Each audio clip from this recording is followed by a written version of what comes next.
Muito feliz de estar aqui com vocês, muito feliz de estar aqui para falar sobre um tema tão importante, tão caro a todos nós que somos fruto do trabalho incansável de homens que desde os tempos da Reforma Protestante insistem e persistem em anunciar a centralidade da Palavra de Deus e do Evangelho para iluminar a mente, iluminar a nossa avaliação das Escrituras, da igreja, do mundo, da cultura, da sociedade, tudo ao nosso redor. Então, para mim é motivo, sim, de muita alegria, de celebração, de estar aqui com os meus irmãos, de reconhecê-los aqui nesse lugar, que tem sido uma bênção, eu diria assim, para cristãos e não cristãos, para todos aqueles que de alguma forma são beneficiados pelas luzes do Evangelho, pela capacidade que o Evangelho tem de falar não só ao nosso coração, mas também de falar, sobretudo, à nossa mente. Queria falar hoje sobre Calvino, o pregador como um artesão da palavra. Bom, eu não vou, obviamente, fazer uma exposição detalhada, porque aqui tem gente que andou com Calvino, então, obviamente, seria até deselegante, não é? Mas eu pretendo aqui me referir a Calvino como alguém que, através do seu esforço, do seu trabalho, da sua vida, não é? Não só tem algo a nos dizer hoje, não é? Mas tem, pela sua obra, pela sua fidelidade e perspectiva que desenvolveu da pregação, nos servir a pensarmos e repensarmos talvez os nossos descaminhos no que diz respeito à pregação da palavra. Eu queria antes, obviamente, considerar esse tópico, apresentar mais ou menos o mapa da nossa reflexão. Eu dividi em 3 partes. Uma primeira parte, bem rápida, eu vou apresentar a forma de Calvino pregar, bem ligeira, de uma forma bastante ligeira. Segunda parte, a teologia da pregação de Calvino, um aspecto, não todos, obviamente, mas um aspecto que eu considero importante para a reflexão de hoje, e terminar com uma terceira parte, falando sobre a prática da pregação. Antes, eu queria começar com uma provocação, e a provocação ela vem de uma leitura que recentemente eu tive a oportunidade de fazer, de um filósofo brasileiro, que já não está entre nós, mas escreveu essa obra em 1964, o nome dele é Mário Ferreira dos Santos. Ele escreveu um livro chamado Invasão Vertical dos Bárbaros. A metáfora da invasão vertical, ela é interessante para explicar, inclusive, aquilo que vai nortear essa nossa reflexão em 3 momentos. O que essa metáfora nos diz? Para a gente entender, é preciso, pelo menos, recuperar aquela noção, me parece básica, e que a gente encontra nos manuais de história, não é? Em que Roma se encontrava numa situação extremamente complexa e atordoada por conta de uma estratégia que ela não conseguiu decifrar antes, que é a estratégia das invasões bárbaras, que Mário Ferreira dos Santos vai chamar de invasão horizontal. Essa invasão horizontal é uma invasão material, é uma invasão corpórea, é uma invasão territorial, ela ocupa a terra, ela ocupa pessoas, ela toma pessoas, ela toma o corpo das pessoas, ela toma os bens das pessoas, ela toma a terra de um povo. Então, as invasões horizontais dos bárbaros, ela representou uma espécie de tomada do território, uma tomada material. Essa invasão material, essa invasão horizontal, não é? Ela já foi vivida pelo Império Romano, não é? Que, de alguma forma, como alguns gregos vão dizer depois, né? Os romanos nos tomaram nossas terras, tomaram nossas mulheres, tomaram nossas crianças, nossos escravos, tomaram nossa propriedade, tomaram nossos corpos, mas nós conquistamos mais do que o corpo, mais do que a terra, mais do que os bens, conquistamos a mente do romano. Então era a maneira do grego celebrar a sua presença ainda no Império Romano, no sentido de, obviamente, mesmo estando sob o comando do império, perceber que esse império ele é comandado por uma visão de mundo basicamente influenciada pelo helenismo, basicamente influenciada por uma cultura grega, que faz parte de todo o princípio que a gente vê já desde o contexto em que Alexandre o Grande promove, não só a conquista de pessoas, de terra, mas a tradução das obras fundamentais de um povo para a língua helênica, para a língua grega, fazendo com que um povo pense as suas próprias questões numa língua diferente, num aparato diferente. Então é interessante que a invasão horizontal ela pode ser quantificada, ela pode ser determinada pelas posses, ela pode ser metrificada, e isso é o que se chama de invasão horizontal. Mas o que seria a invasão vertical? A invasão vertical é aquela que é cultural, aquela que é espiritual, aquela que é intelectual. E o curioso é que hoje a gente fala tanto sobre cosmovisão, a gente fala tanto sobre a importância da cosmovisão para análise de cultura, análise de sociedade, e o Mário Ferreira dos Santos já, em 1964, ele já abre o tratado dele, já mostrando a importância da cosmovisão, oferecendo um conceito de cosmovisão, mostrando o quanto ele já estava, naquele contexto, preocupado com a nossa situação, em termos de dominação, de controle da maneira de pensar, da maneira em que a cultura brasileira estava se oferecendo de uma maneira muito ingênua a uma ideia, ou a ideias, ou a um conjunto de ideias, de uma maneira bastante inocente, de maneira bastante pueril. E então, com base nisso, ele construiu uma distinção de invasão, mostrando que o que a gente vive hoje é uma invasão vertical, não é? Uma barbárie que é intelectual, porque você usa a inteligência para destruir a inteligência, você usa a cultura para destruir a cultura, não é? Você usa elementos espirituais para destruir o que é espiritual. Então, com base nesse conceito de invasão vertical, o Mário Ferreira construiu uma crítica muito interessante da cultura brasileira. E um dos pontos que ele vai questionar é exatamente a maneira pela qual a nossa cultura deixou de lado a palavra, foi deixando de lado a necessidade, não é, de escutar, e se entregou cada vez mais a uma espécie de movimento de necessidade visual, de visibilidade. Eu queria ler um trecho que é importante e que define muito o que a gente vai tratar hoje.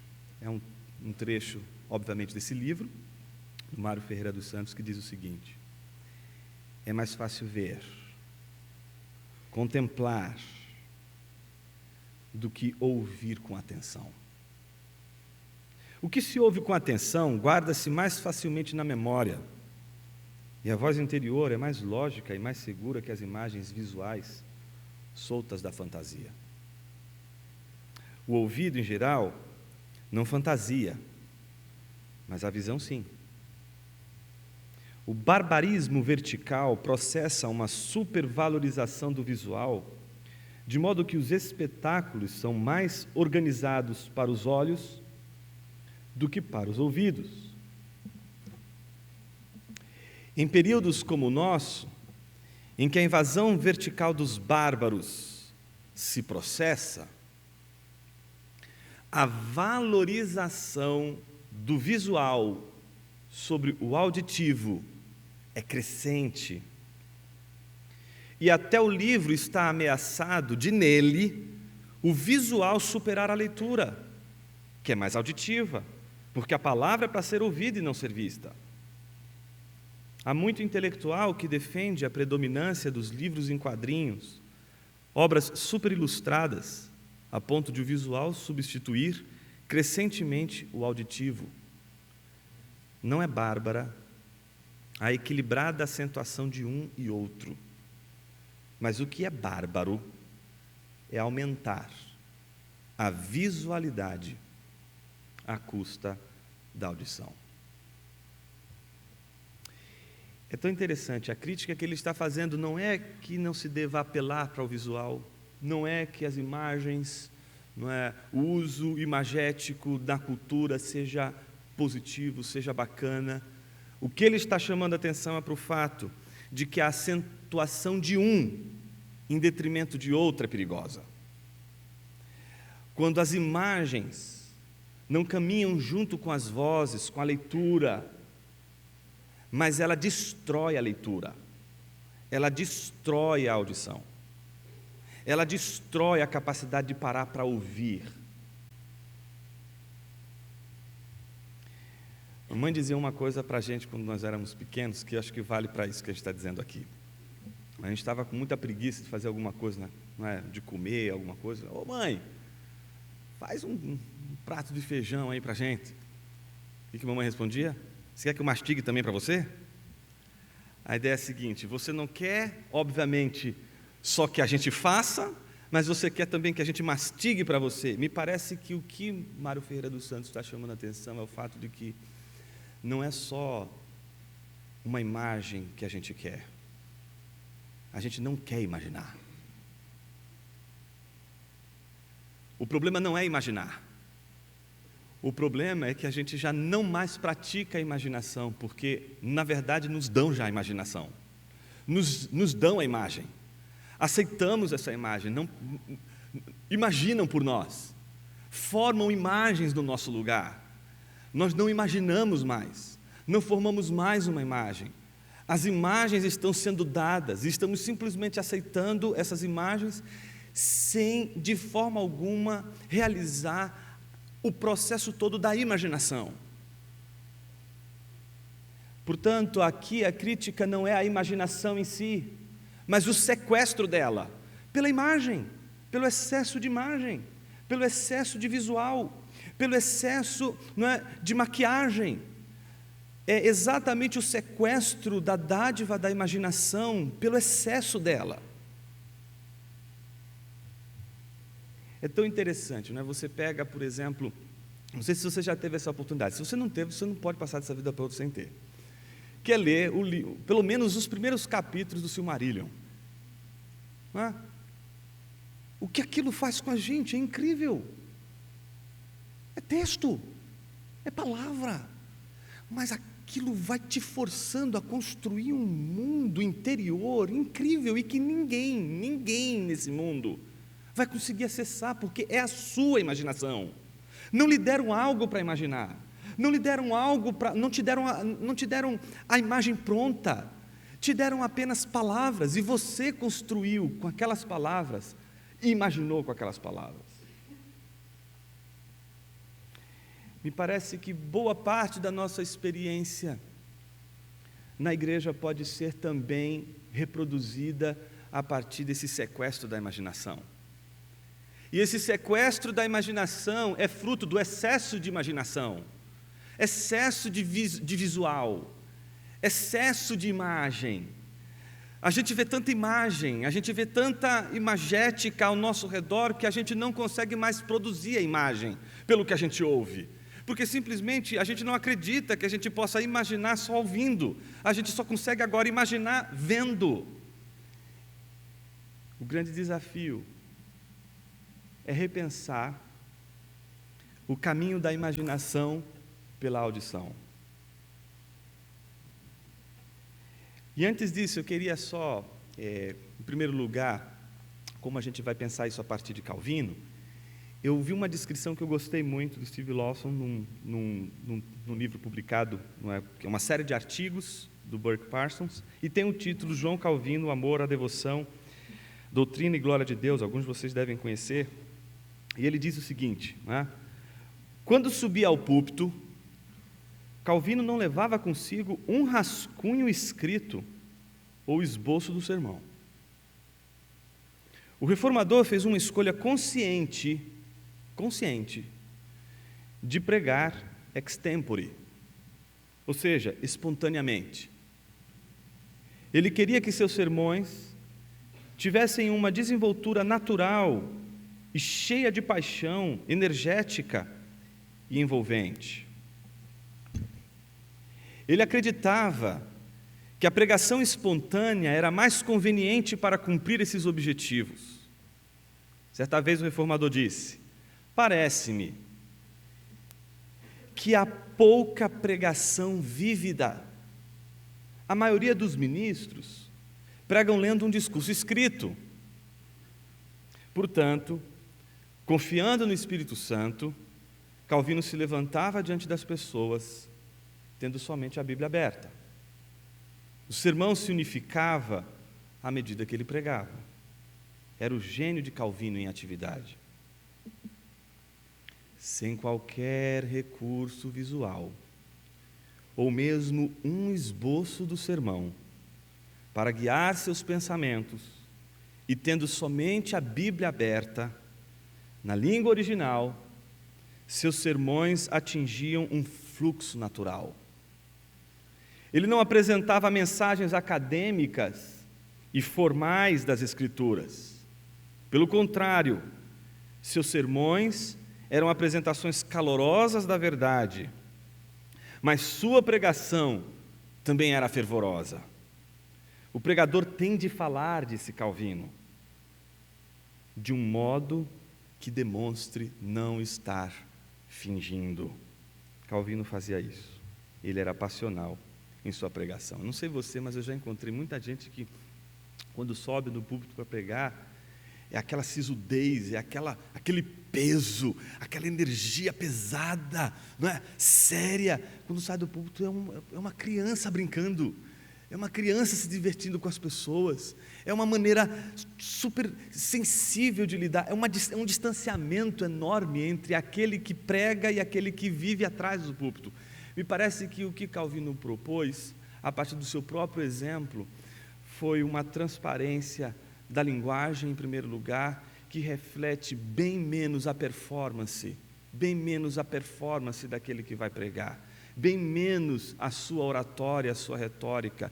Isso não significa que não se use performance, isso não significa que não se use retórica, isso não significa que não se use criatividade, mas isso deve ser usado de uma tal maneira que aquilo que é essencial, aquilo que é fundamental não seja obscurecido, que a oratória de alguém não seja mais forte do que o conteúdo imagético, inclusive imagético, que aquele sermão vai produzir.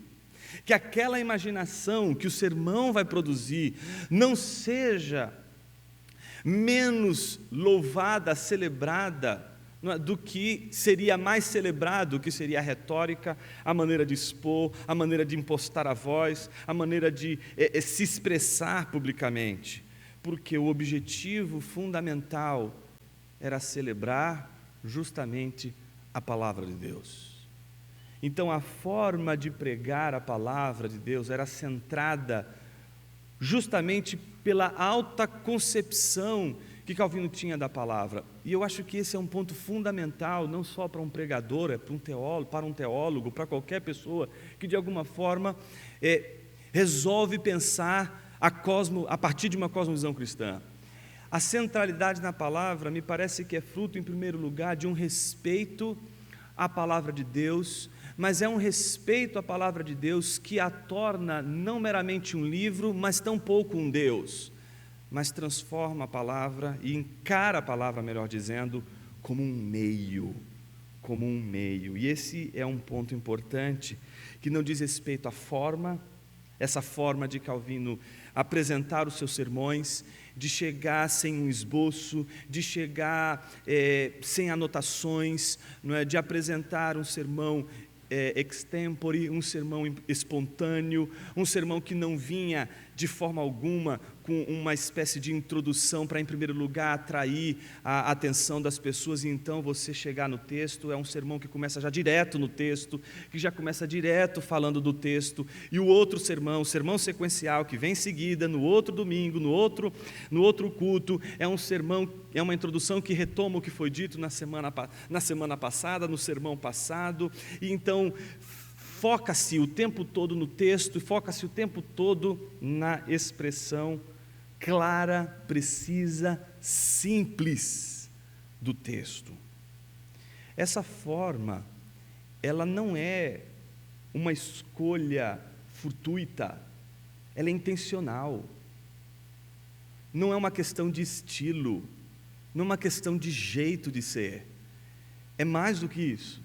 É uma compreensão da teologia da pregação que reverbera nesta forma. Eu acho que o Horton, ele expressa isso, Michael Horton expressa isso de uma maneira muito interessante na Doutrinas da Fé Cristã. Ele diz algo bem interessante lá, ele diz o seguinte: a pregação envolve ensino, mas é muito mais do que isso. A gente não está acostumado a ouvir isso. Às vezes a gente reduz a pregação a uma questão meramente cognitiva, como se fosse apenas entender conceitos, como se a pregação fosse uma mera aula, uma palestra, que você simplesmente vai apresentar ali ideias e vai argumentar aquelas ideias e vai concatenar aquelas ideias a fim de que elas façam sentido. Então, o Horton lembra um aspecto importante da teologia da pregação da Reforma, não é?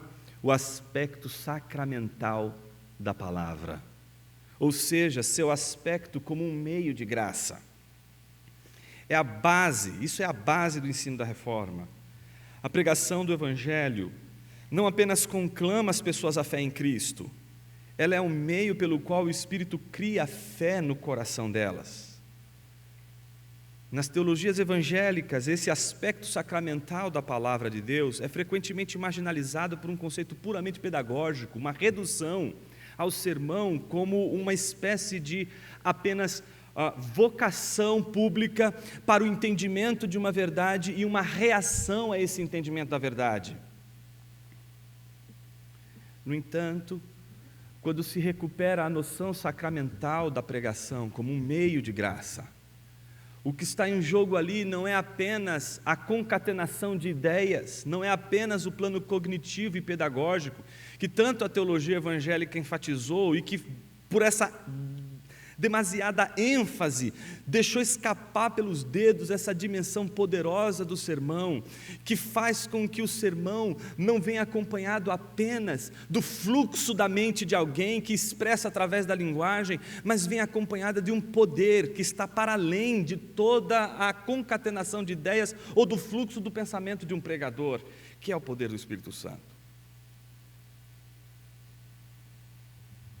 Um outro teólogo que reverbera bem isso, e também contemporâneo,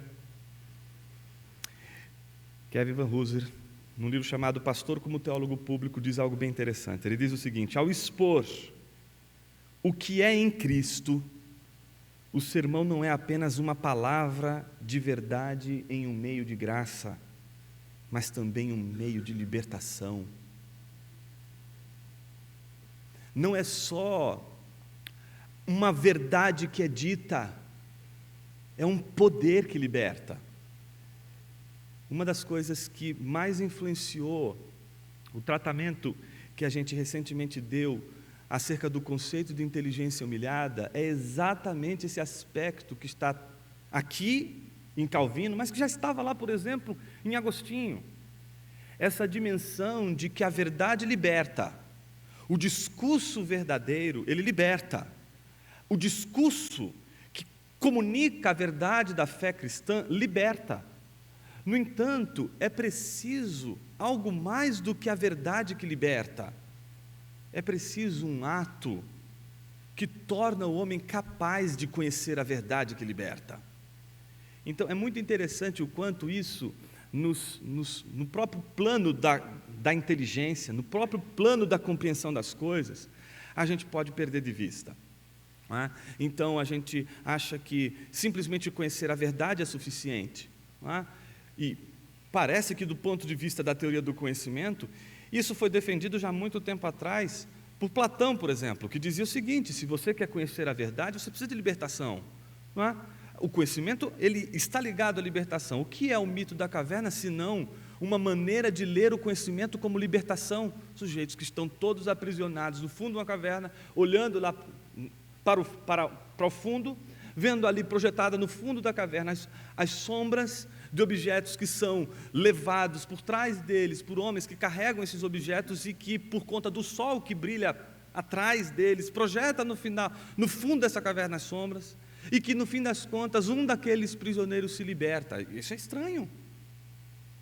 A grande pergunta que a gente se faz, e os filósofos vivem fazendo essa pergunta, a grande pergunta é: legal, conhecimento liberta, mas como é que esse sujeito, não é, foi liberto se ele estava o tempo todo preso?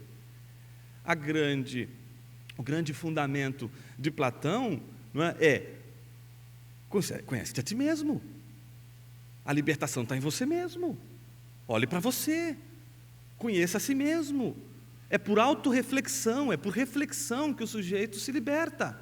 E então, conhecendo a verdade, ele mesmo, pelo ato de refletir, se torna livre. Mas toda a teoria do conhecimento, que vai solidificar inclusive as institutas, está baseada no movimento contrário a esse. Um movimento em que o conhecimento liberta, o conhecimento da verdade liberta, mas só vai libertar aqueles que podem enxergar, aqueles que podem ver. Se você é cego, por mais que alguém ilumine a sala que você se encontra em escuridão, você não vai conseguir enxergar, porque você não precisa apenas de iluminação, você precisa também de reabilitar a sua capacidade de ver. Então, parece que não é só conhecer a verdade, é preciso ser, de alguma forma, não é, curado de uma cegueira, uma espécie de movimento que não é intelectual, mas é pré-intelectual, não é cognitivo, é pré-cognitivo, ele é anterior a tudo isso, e é de uma ordem que a gente não consegue explicar e reduzir a uma análise, por exemplo, fenomenológica, uma análise em que a gente possa descrever ali os seus aspectos, não é, de ser, de ato, não. Mas a gente sabe muito bem o que isso significa. Quando um sermão, ele atinge, não é, um público, uma audiência, e é interessante como aquele mesmo sermão reverbera de um jeito em um e não reverbera no outro. Isso significa que a pregação, ela não pode ser vista meramente como uma exposição intelectual de uma verdade, mas como um meio em que o Espírito Santo concede o dom da fé. E a fé, por incrível que pareça, é uma dádiva cognitiva. A fé não é um dom emotivo. A fé não está divorciada do entendimento.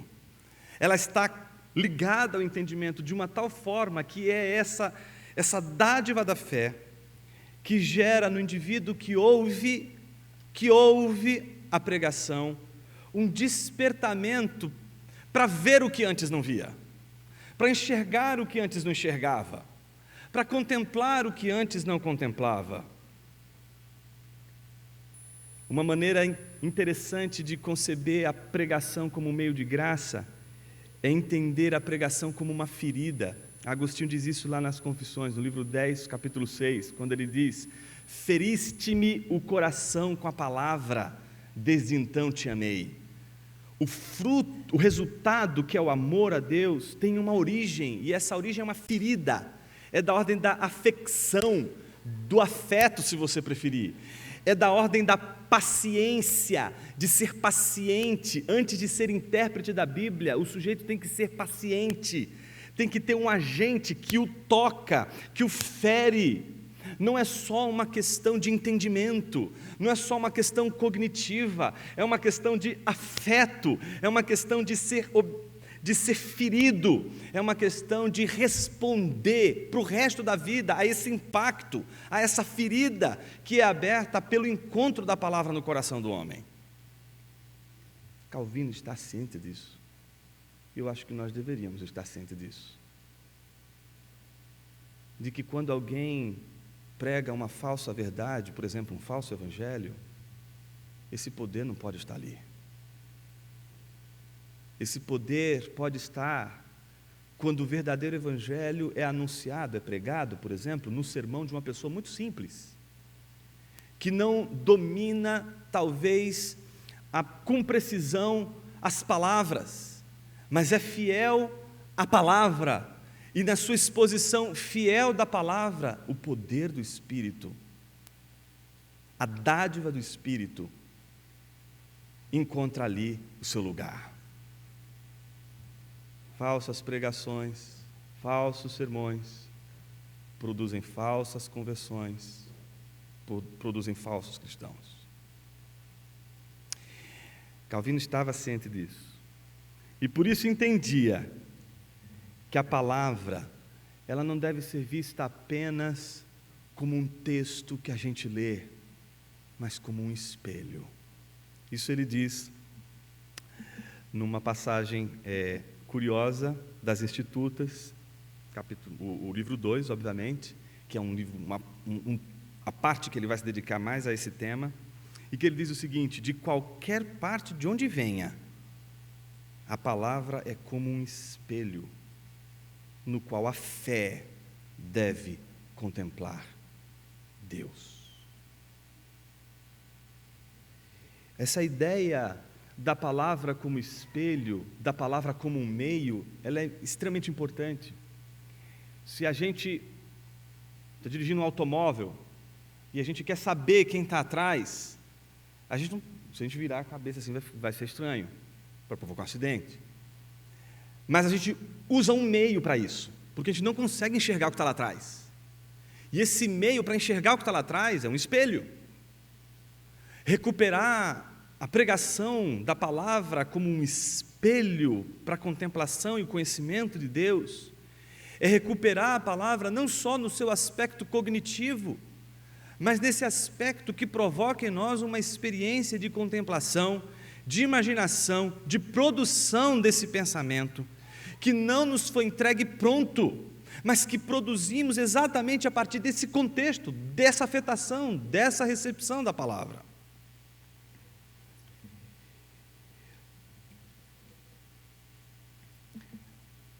Caminhando para a conclusão,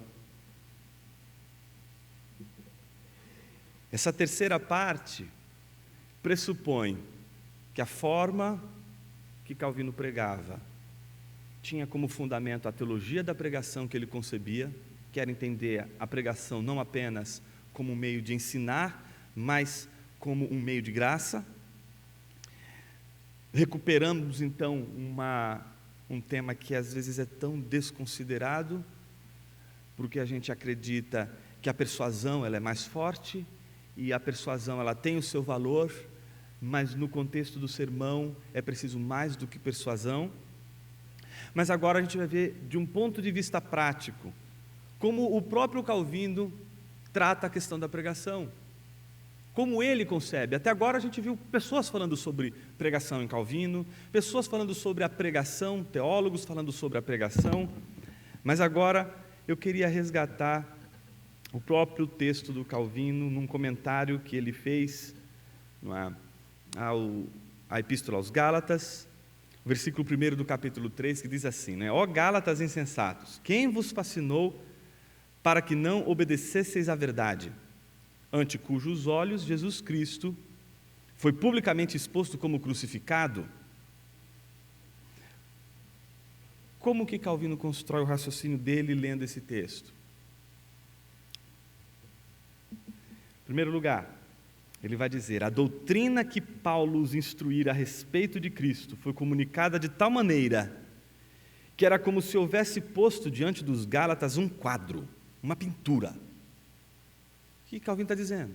Quando Paulo pregou pela primeira vez aos Gálatas, ele pregou a doutrina de uma tal maneira que os Gálatas produziram um quadro, produziram uma imagem de tudo aquilo que ele estava pregando. Paulo não entregou uma imagem, Paulo não entregou um quadro, Paulo não pintou um quadro, Paulo simplesmente pregou a doutrina, a sã doutrina. E os Gálatas formaram esse quadro, imaginaram esse quadro. Então, a doutrina que Paulo os instruíra a respeito de Cristo foi comunicada de tal maneira que era como se houvesse posto diante dos Gálatas um quadro, ou seja, que quadro? O quadro do Cristo crucificado. Então, o que Paulo está dizendo, e a advertência de Paulo aos Gálatas é muito interessante, porque o que ele está dizendo é o seguinte: como é que vocês podem se comportarem diante da graça de Deus depois de terem visto isso? Depois de terem acessado essa imagem, de vocês terem concluído tudo isso, como vocês podem, depois da produção de tudo isso, de vocês terem acessado tudo isso, vocês continuarem vivendo desta forma? Esse tipo de representação, vai dizer Calvino, não podia ter sido realizada por eloquência ou palavras persuasivas de sabedoria humana, se não tivesse sido acompanhada do poder do Espírito, sobre o qual Paulo falou em ambas as epístolas aos crentes de Corinto. E aí ele conclui o raciocínio dele dizendo que aqueles que desejam desempenhar bem a tarefa do ministério da palavra, aprendam não apenas a discursar e a falar em público, mas especialmente a penetrar na consciência, para que as pessoas vejam o Cristo crucificado e seu sangue escorrendo. Se a igreja tiver esse tipo de artista, ela não precisará de madeira, nem de pedra, ou seja, não precisará de representações sem vida, e na realidade, não precisará mais de imagem alguma.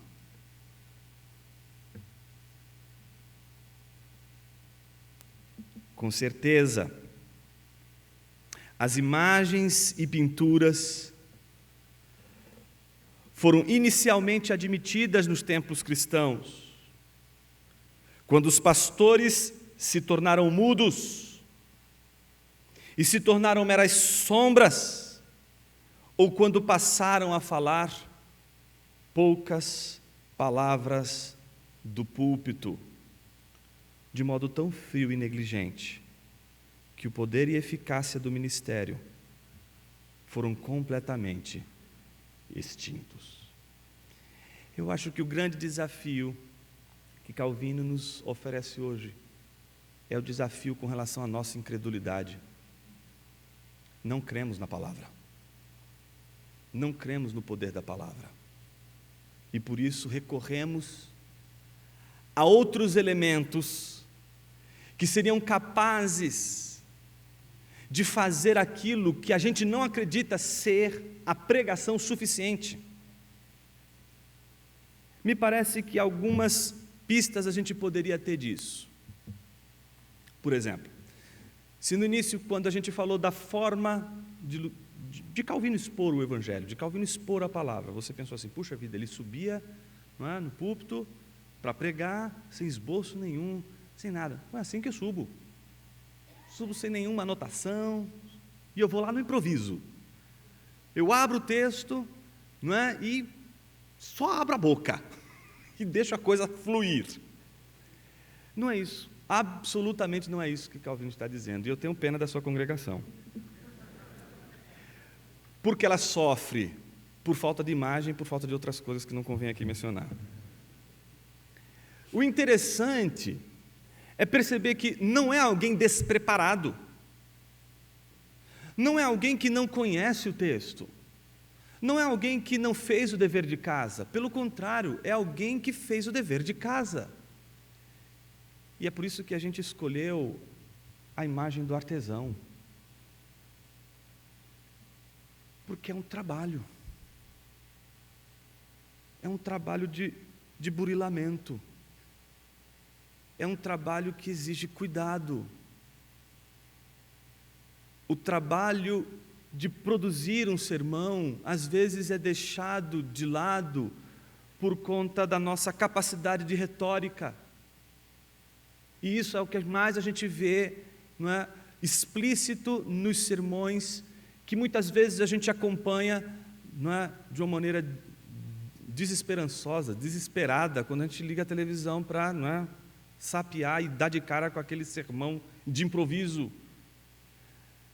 se é que a gente pode chamar de sermão, mas que vem acompanhado de todo um movimento que parece ser extremamente claro hoje. São púlpitos completamente incrementados. Há um foco enorme na estetização, no apelo visual. E isso responde à nossa época. É uma época de barbárie. Época em que as pessoas não querem pensar, elas querem que pensem por elas. Época em que as pessoas não querem mais imaginar, querem receber imagens. Época em que as pessoas não querem mais demandar esforço. É uma época de intenso consumismo. A gente quer consumir cores. A gente não quer produzir cores. A gente quer consumir imagens. A gente não quer produzir imagens. A gente quer consumir ideias. A gente não quer produzir ideias. E a grande pergunta é por quê? Porque acostumamos com isso. É a banalização, é a maneira trivial com a qual nós somos bombardeados com imagens o tempo todo. Há aqueles que acreditam que uma imagem fala mais do que 1000 palavras. Eu acho que Calvino diria o contrário. Há palavras que nem 1000 imagens seriam capazes de expressá-la. Vivemos numa cultura solidificada na imagem. E a minha pergunta é: será que o grande desafio, que o modelo de pregação que a gente poderia construir a partir da obra de Calvino, não seria, portanto, atrativa para os nossos dias? Não seria uma opção a ser considerada? Principalmente porque parece ser a recuperação não só da palavra de Deus, mas da própria palavra. Eu vou fazer um desabafo. É impressionante como a gente escreve mal. A gente recebe trabalhos de estudantes de seminário, estudando teologia, e que vão entregar um trabalho final, não há cuidado com a palavra.